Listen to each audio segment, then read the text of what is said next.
India's number 1 varicose veins hospitals ఐబీసీను సంప్రదించండి. మీ నొప్పి లేని ప్రయాణాన్ని ప్రారంభించండి.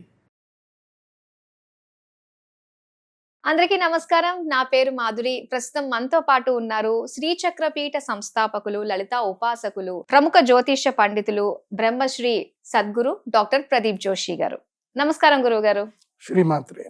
గురుగారు, చాలా మందికి ఇప్పుడు ఆరోగ్యం బాలేకపోయినా, ఆత్మవిశ్వాసం లోపించినా, అలానే వివాహం ఆలస్యమైన, సంతానం కలగకపోయినా, ఇలా ఏది వాళ్ళ మెయిన్ ఈవెంట్స్ లో ఏ చిన్న డిస్టర్బెన్స్ వచ్చినా కాల సర్పదోషం ఉందేమో అని చెప్పేసి భయపడుతూ ఉంటారండి. అసలు కాల సర్పదోషం ఉన్నప్పుడు ఇలాంటివి రెగ్యులర్ గా వాళ్ళు అనుభవిస్తూ ఉంటారు. దీనికి పరిహారాలు అంటూ ఏమన్నా ఉంటాయి గురుగారు? శ్రీ గురుభ్యో నమః. శ్రీమాత్రే నమః. నారాయణాయ పరిపూర్ణ గుణార్ణవాయ విశ్వోదయ స్థితిలయో నయతి ప్రదాయ జ్ఞానప్రదాయ విబుధా సురసౌఖ్య దుఃఖ సత్కారణాయ వితతాయ నమో నమస్తే. శ్రీమాత్రే. కాల సర్పదోషం ఇది ఇప్పటి నుంచి కాదు, దాదాపుగా 80s నుంచి 85, 90s నుంచి ఇది ఎక్కువగా ట్రెండింగ్లోకి వచ్చింది. అంతకు మునుపు ఎక్కడ కూడా ఏ గ్రంథంలో కూడా ఇది కాలసర్పదోషం అని స్పెసిఫిక్ గా ఎక్కడ కూడా ఏ గ్రంథంలో కూడా చెప్పబడింది అయితే లేదు. సో కాలసర్పదోషం అనేటువంటి పేరు ఏదైతే ఉందో, ఈ యొక్క పేరుతోటి ఎక్కడ కూడా శాస్త్ర గ్రంథాల్లో, అంటే పురాతనంలో ఉండేటువంటి ఏవైతే పరాశర హోరాశాస్త్రం కానీ పెద్ద పెద్ద గ్రంథాల్లో, ఆర్ష గ్రంథాల్లో దీన్ని కాలసర్పదోషం అని ఎక్కడైతే రాయలేదు. అయితే నానుడిలో ఏంటంటే పండితులు ఒక పద్ధతి ప్రకారంగా దీన్ని కాలసర్పదోషం అనడం ప్రారంభం చేశారు. ఏమిటంటే జ్యోతిష్ శాస్త్రంలో మనం నవగ్రహాలు అని చెప్పుకుంటాం. అందులోపల 9 గ్రహాల్లో పాపగ్రహాలు ఉంటాయి, శుభగ్రహాలు ఉంటాయి. అంటే దాంట్లో పాపగ్రహాలు అంటే ఏమిటంటే సూర్యుడు, తర్వాత కుచగ్రహము, ఆ తర్వాత శనిగ్రహము, 3 గ్రహాలు పాపగ్రహాలు. తర్వాత శుక్రుడు, గురుడు, చంద్రుడు, 3 గ్రహాలు శుభగ్రహాలు. బుధగ్రహము ఇటు పాపుడు కాదు, ఇటు శుభుడు కాదు. అంటే ఈ పాపులతోటి ఉంటే పాపగ్రహం అవుతాడు, శుభులతోటి ఉంటే శుభ ఫలితాలు ఇస్తాడు. కానీ 7 గ్రహాల గురించి మాట్లాడుకున్నాం. ఇంకో 2 గ్రహాలు ఉంటాయి, రాహు కేతు. వీటిని ఏమంటారు అంటే మ్లేచ్ఛ గ్రహాలు అంటారు, ఛాయాగ్రహాలని కూడా అంటారు. ఈ రాహుకేతువులు ఎప్పుడూ పాజిటివ్ చేయరు, వాళ్ళు నెగిటివ్ చేయడానికే ఉన్నారు వాళ్ళు. ఎందుకోసం అంటే ఎప్పుడైతే మనము ఈ క్షీరసాగర మదనం గురించి వినే ఉంటాం.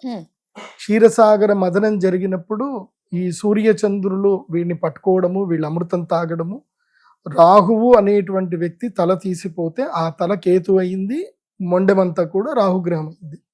అప్పుడు బ్రహ్మ వరం ఇచ్చాడు. ఏమని వరం ఇచ్చాడు అంటే మీరు గ్రహాల స్థానానికి మీరు పొందుతారు అని వరం ఇచ్చారు. బికాస్ అమృత పానవశం చేత వాళ్ళు కూడా ఒక స్థాయిని అయితే పొందగలిగారు. అయితే వాళ్ళకి శరీరం లేదు. ఇప్పుడు ఈయనకేమో కేతు అనే అంటే మరణం లేదు, శరీరం ఉంది, మరణం లేదు, కానీ సగం అయిపోయాయి. ఈ శరీరం ఇటు 2 అతుక్కునేది కాదు. సో ఒకే రాక్షసుడు 2 రూపాలు, తల ఒక రూపము, మొండెం ఒక రూపం ఉంది. అప్పుడు ఈ రాహువు అనౌన్స్మెంట్ చేస్తాడు. ఏమని అనంటే, ఇప్పుడు మేము గ్రహస్థానాలకు వెళ్ళాం, మాకు ఎవరైతే వాళ్ళ శరీరాన్ని మాకు దానం చేస్తారో, శరీరాన్ని అయితే మాకు ఇస్తారో, మాకు ఒక రూపం ఇస్తారో వాళ్ళకి మేము వరాలు ఇస్తాం అని చెప్పేసానంటే, అప్పుడు కద్రూ దేవత, కశ్యప ప్రజాపతి యొక్క భార్య అయినటువంటి కద్రూ దేవత, ఈమె సర్పదేవతలందరికీ కూడా తల్లి, సర్పములకు మొత్తం కూడా ఈమెనే తల్లి. కాబట్టి ఈమె ఏం చేస్తుంది అని అంటే, నా పిల్లల్ని ఇస్తాను కానీ నాకు వరం ఇవ్వాలి. ఏమిటి అంటే, నా పిల్లల్ని ఎందుకోసం అంటే, పాముని మనం ఎక్కడైనా ఇష్టపడతామా? ఎక్కడ ఇష్టపడం? పాముని చూస్తే భయపడతాం, అండ్ కనబడితే దాన్ని చంపేస్తాం. ఎందుకోసం అంటే అది విష జంతువు. కాబట్టి అప్పటి వరకు ఏంటంటే పాము అంటే అర్థం ఏమిటి అంటే అది ఒక విష జంతువు అనేది ఒక నెగిటివ్ మాత్రమే ఉండేది, పాజిటివ్ ఉండేది కాదు. అప్పుడు నా పిల్లలకు నువ్వు వరం ఇస్తాను అంటే, నేను నీకు నా యొక్క పిల్లల యొక్క శరీరం నీకు ఇస్తాను అని చెప్పేసి అన్నప్పుడు, అప్పుడు రాహు వరం ఇస్తాడు. ఏమని అంటే, ఎవరెవరైతే గనక సర్పదేవతల్ని పూజిస్తారో, అంటే సర్పములని హింసించకుండా సర్పదేవతల్ని పూజ చేస్తారో వాళ్ళని నేను అనుగ్రహిస్తాను. వాళ్ళకి గ్రహ బాధ, గ్రహపీడ రానివ్వను. వాళ్ళకి సంతాన దోషాలు ఏమున్నా సరే నేను వాళ్ళకి ఆ దోషాలన్నీ నేను పోగొడతాను అని చెప్పి రాహుకేతువులు వరం ఇచ్చాడు. ఆ వరం ఇవ్వడం చేత ఏంటంటే, రాహువు అంటే అర్ధకాయం మహావీరం చంద్రాదిత్య విమర్దనం సింహికా గర్భ సంభూతం తం రాహుం ప్రణమామ్యం. అర్ధకాయం అంటే సగము శరీరం ఉన్నటువంటి వాడు రాహు అవుతున్నాడు. కేతు పలాశ పుష్ప సంకాశం తారకాగ్రహమస్తకం. మస్తకం అంటే ఏంటి? తలకాయ. తారక గ్రహమస్తకం రౌద్రం రుణాత్మకం ఘోరం తం కేతుం ప్రణమామ్యహం అని చెప్తారు. కాబట్టి కేతువుకేమో తల ఉంటుంది, మనిషి తల ఉంటుంది, కిందంతా సర్పమాకారం ఉంటుంది, తోక. అదే రాహువుకైతే 5 తలల సర్పము తల ఉంటుంది, మిగతాదంతా మనిషి శరీరం లాగా ఉంటుంది. ఇది మొదలు మనం బాగా అర్థం చేసుకోవాలి. తల, తోక. సో రాహువు తల, కేతువు తోక. బాగా అర్థం చేసుకోవాలి. అంటే సర్పములో కనబడేటువంటి సర్పము యొక్క తల రాహువుకుంది, సర్పము యొక్క తోక కేతువుకుంది. సో ఈ రాహుకేతువులు ఎప్పుడు కూడా వీళ్ళు ఏమంటారు అంటే ఛాయాగ్రహాలు అని అంటారు.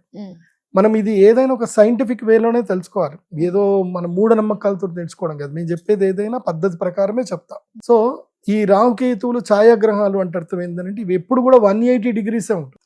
మీరు జ్యోతిష్ శాస్త్రంలో ఏ గ్రహం అయినా సరే ఒక గ్రహం కలుస్తాయి, కానీ రాహువు కేతువు రెండు ఎప్పుడు కలవవు.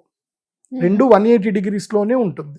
అంటే ఒక కర్రను పెట్టి మనం తిప్పుతా ఉంటే కర్ర ఇటు పక్కన ఎట్లా 180 డిగ్రీస్ స్ట్రైట్ గా ఉంటుందో అలాగే రాహుకేతువులు ఎప్పుడు 180 డిగ్రీస్ లోనే ఉంటారు.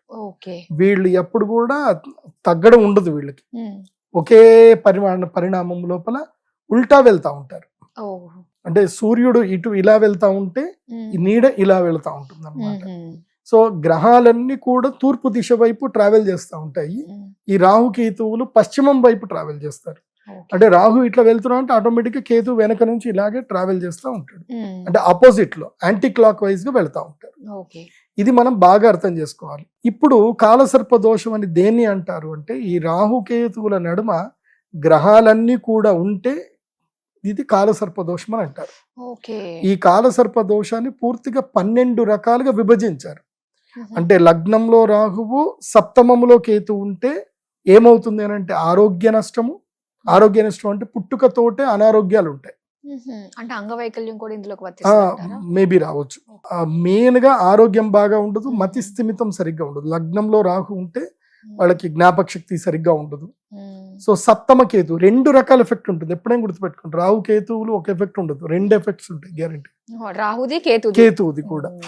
సో లగ్నంలో రాహు ఉంటే ఈ విధంగా ఉంటే సప్తమ కేతు అనుమానాస్పదమైనటువంటి భార్య, రోగభూరిష్టమైనటువంటి భార్య, మోసం చేసే స్నేహితులు ఉంటారు.